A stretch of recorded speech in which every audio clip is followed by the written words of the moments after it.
Ooh, that one has so many stuff around it. Your lack of being enough and thinking you're not enough because people have made you to believe you grew up thinking you're not enough, and now that's like your whole personality trait, and everything that you do stems from that place.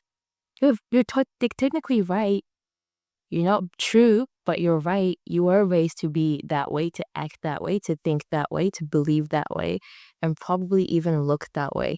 Goes back to the whole atoms, you were spoken with so much energy. They did an experiment where they would speak to plants or speak to fruits, and every day they told them you're ugly or you're worthless. And one they told them you're amazing, all these beautiful stuff. The ones that receive the negative rotted, they started dying, the fruits became brown, the plants shriveled. But the ones who received the good, notice good, not just nice, but good, that really spoke to its identity and skills, started glowing, started sprouting and everything.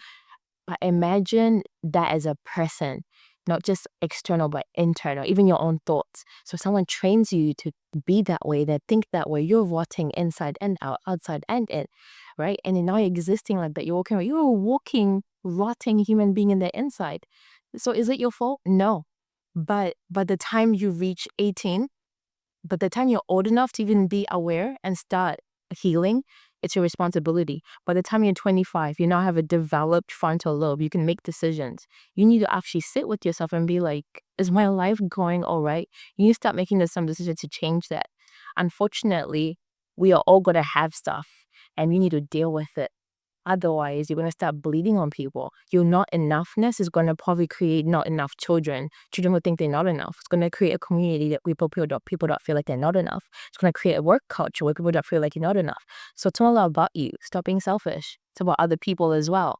What you do, how you experience life will affect other people, especially people who come after you, you're under you. You cannot go through this life without untouched or without touching other people. You're going to pass by through people either with a greeting or with a goodbye or even through friendships. And you're going to do things and say things that you may regret. But the biggest thing that we could possibly do is minimize that gap of regret and constantly, continually reflect on yourself. Be like, is this really me, or was I trained to do this? You have to take that responsibility.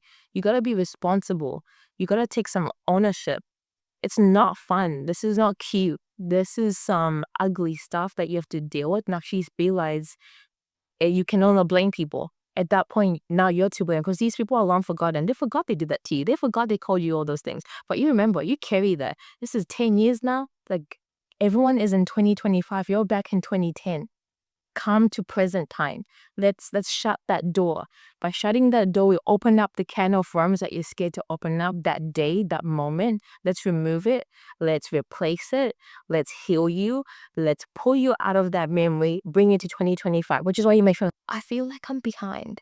I feel like I'm lagging. I don't know, I just feel like my life has stopped. I feel like my life is over. Those are real feelings. You are genuinely trying to explain the whole quantum, whatever, the whole quantum time. I feel like I've wasted time. I mean, you kind of have, but you can also, time can collapse. It can come back.